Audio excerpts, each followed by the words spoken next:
অনেক নেতা বিদেশ থেকে দেশে আসার সাহস পাচ্ছেন না, অথচ জামায়াতের নেতারা দেশে এসে ফাঁসির মঞ্চে চড়েছেন বলে মন্তব্য করেছেন জামায়াতের নায়েবে আমির এটিএম আজহারুল ইসলাম।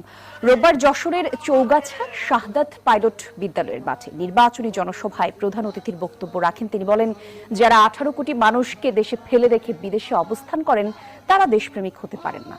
একই সঙ্গে বলেন, সন্ত্রাস করে ভোট কেন্দ্র দখল, দিনের ভোট রাতে এমন সংস্কৃতি জনগণ আর দেখতে চায় না।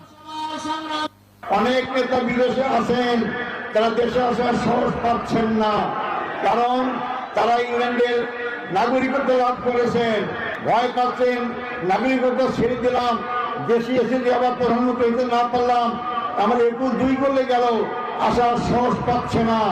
আমরা ফাঁসির মঞ্চে গিয়েছি, কিন্তু দেশ ত্যাগ করার চিন্তা করিনি, কারণ জামাত ইসলামী মানুষের দেখা বারবার শেষ, ইসলামের বাংলাদেশ সব দেখেছি বারবার, ইসলাম এইবার।